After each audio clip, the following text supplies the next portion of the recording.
everyone, welcome back. I am ilhan. എന്തൊക്കെയുണ്ട് വിശേഷങ്ങൾ? എല്ലാവർക്കും സുഖമാണല്ലോ അല്ലേ? അപ്പോൾ നല്ല മഴയൊക്കെയാണ് നമ്മുടെ നാട്ടിൽ. അപ്പോൾ പനിയൊന്നും പിടിക്കാതെ എല്ലാവരും സുഖമായിട്ട് സേഫായിട്ടൊക്കെ ഇരിക്കുക. അപ്പോൾ നമ്മൾ ഇന്ന് ചെയ്യാൻ പോകുന്നത് നമ്മുടെ ഗാർഡൻ്റെ ഒരു ചെറിയ പോർഷൻ ഒന്ന് റീഅറേഞ്ച് ചെയ്യാൻ പോവാണ്. ഇത് കണ്ടോ, ഇത് നമ്മുടെ ഗാർഡനിലെ ഒരു സൈഡിൽ കുറച്ച് ചെടികളൊക്കെ ഇങ്ങനെ വെച്ചിട്ടുണ്ടായിരുന്നതാണ്. അപ്പോൾ ഇവിടെ എന്താ പറയുക, ഇത് കണ്ടാൽ നിങ്ങൾക്ക് മനസ്സിലാവുമല്ലോ, ആകെ ഒരു വൃത്തികേടായിട്ട് കിടക്കുകയാണ്, ഒരു ഭംഗിയില്ലാതെ. അപ്പോൾ ഇവിടെ കുറച്ച് ചെടികൾ നമ്മൾ നേരത്തെ വെച്ചിട്ടുണ്ടായിരുന്നു. പിന്നെ എനിക്ക് എവിടെന്നെങ്കിലുമൊക്കെ കിട്ടുന്ന ചെടികളും പിന്നെ പുതിയ ചെടികൾ വാങ്ങിക്കുന്നതും പിന്നെ പ്രൊപ്പഗേറ്റ് ചെയ്യുന്നതും ഒക്കെ ആയിട്ട് അങ്ങനെ കുറേ ചെടികൾ നമ്മളിങ്ങനെ ഇവിടെ വെറുതെ വെച്ചേക്കുമായിരുന്നു. അപ്പോൾ ഇവിടെ അത്ര വലിയൊരു ഓർഡറിലോ അല്ലെങ്കിൽ ഭംഗിയിലോ വൃത്തിയിലോ ഒന്നും അല്ല ഇരിക്കുന്നത്. ഇപ്പോൾ കണ്ടറിയാലോ. അപ്പോൾ ബിഗോണിയ പ്ലാന്റ്സ് ഒക്കെ കുറേ അങ്ങ് ചീഞ്ഞും ഒടിഞ്ഞും ഒക്കെ പോയി. അപ്പോൾ നമുക്ക് ആ പ്ലാന്റ്സൊക്കെ ഒന്ന് റീപോർട്ട് ചെയ്യണം. നല്ല പ്ലാന്റ്സിനെ മാത്രം വെച്ചിട്ട് കൊള്ളില്ലാത്ത പ്ലാന്റ്സിനൊക്കെ നമുക്ക് മാറ്റണം, കട്ട് ചെയ്തൊക്കെ മാറ്റണം. അങ്ങനെ ഇവിടെ മൊത്തത്തിലൊന്ന് നമുക്ക് വൃത്തിയാക്കി എടുക്കണം. അപ്പോൾ അതാണ് നമ്മൾ ഇന്ന് ചെയ്യുന്നത്. അപ്പോൾ ഞാനിവിടെ ഒട്ടും കെയർ ചെയ്യാറുണ്ടായിരുന്നില്ല. ഈ ഒരു ഭാഗത്തേക്ക് ഞാൻ ഒട്ടും ശ്രദ്ധ കൊടുക്കാറുണ്ടായിരുന്നില്ല. അപ്പോൾ ചെടികൾ നമ്മൾ വളർത്തുമ്പോൾ എപ്പോഴും അവയെ കെയർ ചെയ്ത് കൊണ്ട് നടന്നില്ലെങ്കിൽ അവരെല്ലാവരും ഇങ്ങനെയൊക്കെ ആയിപ്പോവും. അപ്പോൾ നമ്മൾ നന്നായിട്ട് ശ്രദ്ധിച്ചാൽ മാത്രമാണ് നമ്മുടെ ചെടികൾ നല്ല ഭംഗിയായിട്ടൊക്കെ നിൽക്കുകയും ഒക്കെ ചെയ്യുള്ളൂ. അപ്പോൾ ഇത് കണ്ടോ, ഈ ബിഗോണിയ പ്ലാന്റ്സ് ഒക്കെ മൊത്തം പോയിട്ടോ. നല്ല ഹൈറ്റൊക്കെ വെച്ചിരുന്നായിരുന്നു. അപ്പോൾ ബിഗോണിയൊക്കെ പ്രത്യേകിച്ച് അവരുടെ ഒരു സ്വഭാവം എന്ന് പറഞ്ഞാൽ ശ്രദ്ധിച്ചില്ലെങ്കിൽ പെട്ടെന്ന് ചീത്തയാവുന്ന ഒരു പ്ലാന്റ്സ് ആണ്. അപ്പോൾ ഇവരെയൊക്കെ നമുക്കൊന്ന് ഉഷാറാക്കിയെടുത്ത് നല്ല ചെടികളൊക്കെ കട്ട് ചെയ്ത് നമുക്ക് പുതിയ ചെടികൾ ഉണ്ടാക്കാം, അല്ലാത്തതിനെയൊക്കെ മാറ്റാം എന്നൊക്കെയാണ് ഞാൻ വിചാരിക്കുന്നത്. അപ്പോൾ നമുക്കിന്ന് ഇവിടെ ഒന്ന് ക്ലീൻ ചെയ്ത് അടിപൊളിയാക്കി എടുക്കാം. അപ്പോൾ എല്ലാവരും വീഡിയോ മുഴുവനായിട്ട് കാണുക. വീഡിയോ കണ്ടിട്ട് അഭിപ്രായങ്ങളൊക്കെ ഒന്ന് കമൻറ്റിലൂടെ അറിയിക്കുക. അതേപോലെ ഇഷ്ടമാവുകയാണെങ്കിൽ ഒന്ന് ലൈക്കും ചെയ്തേക്കുക. പിന്നെ എന്താണ്, ഫ്രണ്ട്സിനൊക്കെ ഷെയർ ചെയ്ത് കൊടുക്കുക. ചാനൽ ആദ്യമായിട്ട് കാണുന്നവർ ആരെങ്കിലും ഉണ്ടെങ്കിൽ ഇപ്പോൾ തന്നെ ഒന്ന് സബ്സ്ക്രൈബും കൂടി ചെയ്ത് വെച്ചേക്കുക. തൊട്ടടുത്തുള്ള ബെല്ലൈക്കണിൽ ഓൾ എന്ന ഓപ്ഷൻ കൂടി ഒന്ന് ക്ലിക്ക് ചെയ്തേക്കുവാണെങ്കിൽ ഞാൻ ഫ്യൂച്ചറിൽ ഇടുന്ന എല്ലാ വീഡിയോസും നിങ്ങൾക്ക് നോട്ടിഫിക്കേഷനായിട്ട് കിട്ടുന്നതായിരിക്കും. അപ്പോൾ നമുക്ക് ആദ്യം തന്നെ ഇവിടെയൊക്കെ ഒന്ന് ക്ലീൻ ചെയ്തെടുക്കാം. അപ്പോൾ ആദ്യം തന്നെ ഞാൻ അവിടെ നിന്ന് ചെടികളെല്ലാം എടുത്ത് മാറ്റി, എന്നിട്ട് അവിടെ ഒന്ന് അടിച്ച് ഒന്ന് വൃത്തിയാക്കി എടുക്കുകയാണ് ചെയ്തത്. കുറേ നാളായിട്ട് ചെടികളുടെ ഇടയിൽ കൂടെ ഒന്നും നമുക്ക് അടിക്കാനൊന്നും പറ്റില്ല. പക്ഷേ ഇടയ്ക്ക് ഞാൻ ചെടികളെല്ലാം മാറ്റിയിട്ട് അടിക്കാറൊക്കെ ഉണ്ട് കേട്ടോ. പക്ഷേ ഈ ഒരു ഭാഗം അങ്ങനെ അങ്ങോട്ട് വൃത്തിയാക്കാറില്ല. അപ്പോൾ അതൊക്കെ മാറ്റി ചെടികളെല്ലാം ഞാൻ ടെറസിൽ വേറൊരു സൈഡിലേക്ക് മാറ്റി വെച്ചിരിക്കുകയാണ്.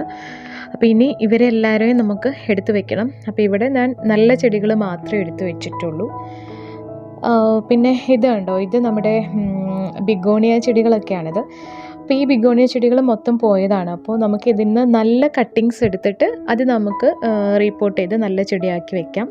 ബാക്കിയുള്ളത് നമുക്ക് കളയാം എന്നൊക്കെയാണ് ഞാൻ വിചാരിക്കുന്നത്. അപ്പോൾ ഇവരെല്ലാവരും എന്നൊന്ന് റെഡിയാക്കി എടുക്കട്ടെ.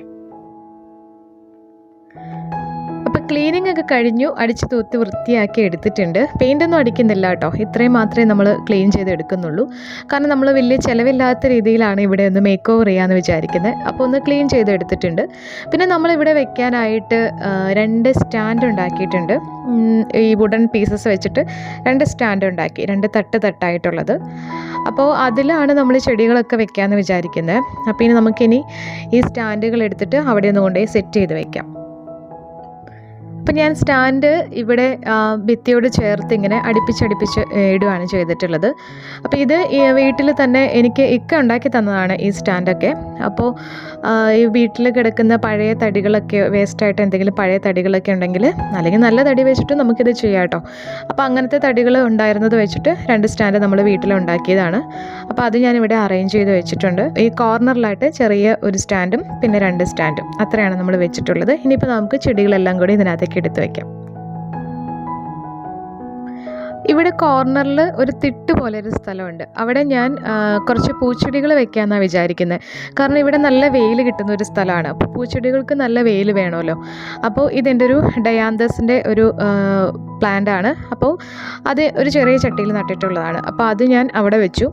അതിൻ്റെ കൂടെ തന്നെ ജമന്തിയുടെ 2 ചെടികളും കൂടെ ഞാൻ വെക്കുന്നുണ്ട്. ആ ഒരു മൂലയ്ക്ക് കുറച്ച് ഫ്ലവറിങ് പ്ലാന്റ്സ് ഇരിക്കുകയാണെങ്കിൽ കാണാനും ഒരു ഭംഗിയുണ്ട്, പിന്നെ അവിടെ നല്ല വെയിലും കിട്ടും. അപ്പോൾ അങ്ങനെ നമ്മൾ അവിടെ പ്ലാന്റ്സ് വെച്ച് കൊടുത്തിട്ടുണ്ട്. ഇവിടെ ഞാൻ ഒരു പെറ്റൂണിയയുടെ ഒരു പ്ലാന്റ് കൂടി വെക്കുന്നുണ്ട്. അപ്പോൾ ഈ പ്ലാന്റ് നേരത്തെ പൂവിട്ടതായിരുന്നു. അപ്പോൾ പൂവിട്ട ആ ഒരു ഭാഗത്ത് നിന്ന് അത് നമ്മൾ പിഞ്ച് ചെയ്ത് കളയണം പൂ വാടിക്കഴിയുമ്പോൾ. എന്നാലാണ് പിന്നീട് അതിനകത്ത് നിറയെ പൂക്കളൊക്കെ ഉണ്ടാവുള്ളൂ. അപ്പോൾ ഇത് കണ്ടോ, ഇതൊരു വൈറ്റ് കളറിലുള്ളൊരു പൂവാണ്. അപ്പോൾ അതൊക്കെ പിഞ്ച് ചെയ്ത് കളഞ്ഞിട്ടുണ്ട്. പിന്നെ ഞാൻ ഈ ഒരു ചെറിയ സ്റ്റാൻഡ് കോർണറിൽ നമ്മൾ വെച്ചില്ലേ, അവിടെ ഇംപേഷ്യൻസിൻ്റെ 2 പ്ലാന്റ് വെക്കുന്നുണ്ട്. അവിടും പൂക്കളുണ്ടാവുന്ന ചെടിയാണ്, അപ്പോൾ വേല് കിട്ടും. പിന്നെ ഇവിടെ ആയിട്ട് ഒരു വാണ്ടറിങ് ജൂ ഉണ്ട്. അപ്പോൾ അതിങ്ങനെ താഴത്തേക്ക് ഹാങ് ചെയ്തെടുക്കുമ്പോൾ നല്ല ഭംഗിയാണ്. പിന്നെ ഇവിടെ ഞാൻ വെച്ചിട്ടുള്ളത് പോൾക്ക ഡോട്ട് പ്ലാന്റ്സ് ആണ് കുറച്ച് വെച്ചിട്ടുള്ളത്. അപ്പോൾ ബാക്കിയെല്ലാം അറേഞ്ച് ചെയ്യുന്നത് ഞാൻ കാണിക്കുന്നില്ല. അറേഞ്ച് ചെയ്ത് കഴിഞ്ഞിട്ട് ഉള്ള ഒരു വ്യൂ ആണ് കാണിക്കുന്നത് കേട്ടോ. കാരണം വീഡിയോ ഒരുപാട് ലെങ്തി ആയി പോകും, അതുകൊണ്ടാണ്. അപ്പോൾ ഇനി നമ്മുടെ ഫുള്ളായിട്ട് അറേഞ്ച് ചെയ്ത് കഴിഞ്ഞിട്ടുള്ള സീൻ കാണാം. അപ്പോൾ ദേ കണ്ടോ, ഇങ്ങനെയാണ് നമ്മൾ ഫുൾ പ്ലാന്റ്സും അറേഞ്ച് ചെയ്ത് കഴിഞ്ഞപ്പോൾ ഇരിക്കുന്നത്. ഇവിടെ നമ്മൾ ഔട്ട്ഡോർ പ്ലാന്റ്സും ഇൻഡോർ പ്ലാന്റ്സും ഒക്കെ വെച്ചിട്ടുണ്ട് കേട്ടോ. ഷെയ്ഡഡ് ആയിട്ടുള്ളൊരു ഏരിയ ആണ്. വെയിൽ കിട്ടുന്ന സ്ഥലത്ത് നമ്മൾ ഔട്ട്ഡോറിൽ ഇരിക്കുന്ന പ്ലാന്റ്സും പൂക്കളുണ്ടാവുന്ന പ്ലാന്റ്സും ഒക്കെ അറേഞ്ച് ചെയ്തിട്ടുണ്ട്. അകത്ത് പ്ലാന്റ്സ് എനിക്ക് അധികം വെക്കാനുള്ള സൗകര്യം ഇല്ലാത്തതുകൊണ്ട് ഇൻഡോർ പ്ലാന്റ്സ് ഞാൻ കൂടുതലും ഇവിടെ തന്നെയാണ് വെച്ചിട്ടുള്ളത്. അപ്പോൾ ഇങ്ങനെയാണ് നമ്മുടെ ഒരു ഗാർഡൻ റീ അറേഞ്ച് ചെയ്ത് കഴിഞ്ഞപ്പോൾ ഉള്ള ഒരു സീൻ. അപ്പോൾ എങ്ങനെയുണ്ട്, നിങ്ങൾക്ക് ഇഷ്ടമായോ? അപ്പോൾ ഇങ്ങനെ വളരെ സിമ്പിളായിട്ട് നമുക്ക് ഗാർഡൻ അറേഞ്ച് ചെയ്യാൻ പറ്റും. ഇവിടെ ഞാനൊരു കോർണർ സ്റ്റാൻഡ് വെച്ചിട്ടുണ്ട്. അവിടെ ഞാൻ കുറച്ച് പ്ലാന്റ്സ് ഒക്കെ അറേഞ്ച് ചെയ്തിട്ടുണ്ട്. അപ്പോൾ അത്യാവശ്യം നല്ല രീതിയിൽ ഒന്ന് വൃത്തിയായിട്ട് എല്ലാം ഒന്ന് ഓർഡറിലാക്കി നമ്മൾ വെച്ചിട്ടുണ്ട്. അപ്പോൾ എന്ന് ഞാൻ ഇങ്ങനെ ഒരേ പ്ലാന്റ്സ് ഒരേ സ്ഥലത്ത് അങ്ങനെ ആയിരിക്കില്ല കേട്ടോ വെക്കുന്നത്. ഇടയ്ക്കൊക്കെ ഞാൻ ചേഞ്ച് ചെയ്ത് വെക്കാറുണ്ട്. കാരണം എപ്പോഴും ഒരേപോലെ ഇരുന്ന് കഴിയുമ്പോൾ അതിനകത്ത് കാണുമ്പോൾ ഒരു ഭംഗി ഉണ്ടാവില്ല. അപ്പോൾ ഇടയ്ക്കൊക്കെ ഒന്ന് മാറ്റിയൊക്കെ വെക്കുമ്പോൾ ഒരു ഫ്രഷ്നെസ് ഫീൽ ചെയ്യും. അപ്പോൾ എപ്പോഴും ഞാൻ അങ്ങനെയൊക്കെ ചെയ്യാറുണ്ട്. അപ്പോൾ ഇപ്പോൾ നമ്മുടെ ഗാർഡൻ്റെ ഈ ഒരു പോർഷൻ ഇങ്ങനെയാണുള്ളത്. അപ്പോൾ ഇത് നമ്മുടെ കോർണർ സ്റ്റാൻഡ്. നമ്മുടെ ഗാർഡൻ അവസാനിക്കുന്ന ഈ ഒരു ഭാഗത്താണ്. അതുകൊണ്ട് ഒരു കോർണർ സ്റ്റാൻഡ് ഞാൻ ഇവിടെ വെച്ചിട്ട് അതിൽ നമ്മൾ കുറച്ച് പ്ലാന്റ്സ് ഒക്കെ വെച്ച് അടിപൊളിയാക്കി വെച്ചിട്ടുണ്ട്. ഇത് എൻ്റെ പൂച്ചക്കുഞ്ഞാണ് കേട്ടോ, പീച്ചു എന്നാണ് ഇവൻ്റെ പേര്. അപ്പോൾ ഇവൻ ഈ ചെടികളുടെ ഇടയ്ക്കൊക്കെ എപ്പോഴും ഉണ്ടാവും. ഞാൻ എന്ത് ചെയ്താലും എൻ്റെ കൂടെ എപ്പോഴും ആളുണ്ടാവും. അങ്ങനെയാണുള്ളത്. അപ്പോൾ നമ്മുടെ ഇന്നത്തെ വീഡിയോ നമ്മൾ വൈൻഡപ്പ് ചെയ്യാണ്. അപ്പോൾ വീഡിയോ നിങ്ങൾക്ക് ഇഷ്ടമായാൽ ലൈക്ക് ചെയ്യുക. അതുപോലെ വീഡിയോയെക്കുറിച്ചുള്ള അഭിപ്രായങ്ങൾ കമൻറ്റിലൂടെ അറിയിക്കുക. ചാനൽ സബ്സ്ക്രൈബ് ചെയ്യാതെ വീഡിയോ കാണുന്ന കൂട്ടുകാരൊന്ന് സബ്സ്ക്രൈബ് ചെയ്ത് വെച്ചേക്കുക.